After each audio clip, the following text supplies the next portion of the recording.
Hi everyone, রুমার লাইফস্টাইলে আজকে তোমাদের সঙ্গে ছানার বড়ার ডালনা রেসিপি শেয়ার করব।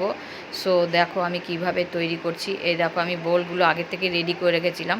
প্রথমে ছানাগুলোকে ভালো করে মাখতে হবে, খুব ভালো করে স্মুথ করে মেখে নিয়ে ওর মধ্যে ধনে গুঁড়ো, জিরে গুঁড়ো, নুন, হলুদ, মিষ্টি দিয়ে ভালো করে মেখে নিয়ে বোলস তৈরি করে নিতে হবে।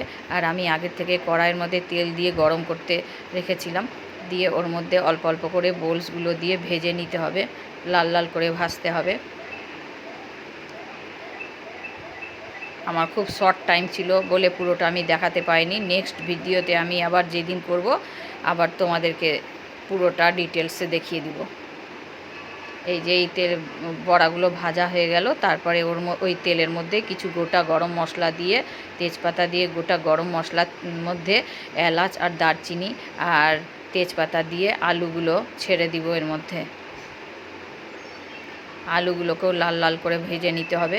আর আমি আগের থেকে একটা পেস্ট বানিয়ে রেখেছিলাম, হলুদ, ধনে গুঁড়ো, জিরে গুঁড়ো আর কাশ্মীরি লঙ্কার গুঁড়ো, একটা লিকুইড টাইপের করে নিয়ে রেখেছিলাম, দিয়ে এর মধ্যে দিয়ে দিব। লাল লাল করে ভাজা হয়ে গেলে আলুগুলো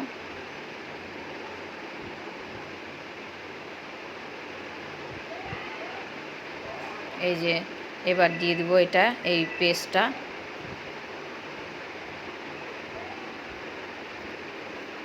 তারপরে টমেটো পিউরি,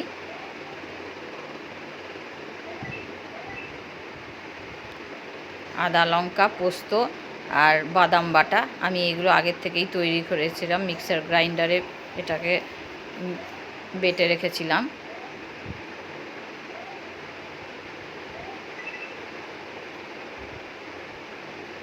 ভালো করে কষিয়ে নিতে হবে, খুব ভালো করে কষাতে হবে যাতে কাঁচা মশলার গন্ধটা না বার হয়।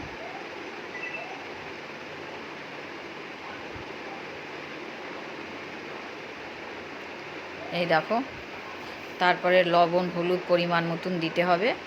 তোমরা যে যেরকম খাও লবণটা পরিমাণ মতন দেবে, এবং চিনিটা যে যেরকম খাও সেরকম দেবে। দিয়ে আবার কিছুক্ষণ নাড়তে হবে।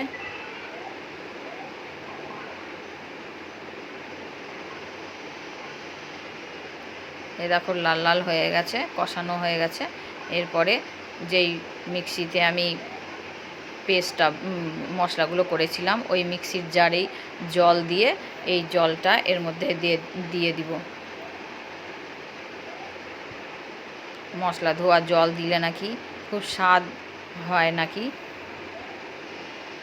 আমার মা বলতেন যে মশলা ধোয়া জল দিলে নাকি স্বাদ, সবজির স্বাদ নাকি আরও বেড়ে যায়।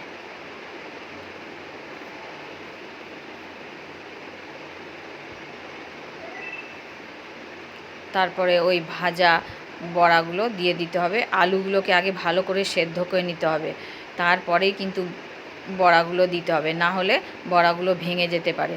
ওই জন্য আলুগুলো ভালো করে সেদ্ধ করে নিতে হবে। তারপরে 1 থেকে 2 মিনিটের মতন বড়াগুলোকে, সবজিটাকে ফুটিয়ে নিতে হবে, তাহলেই রেডি হয়ে যাবে ছানার বড়ার ডালনা।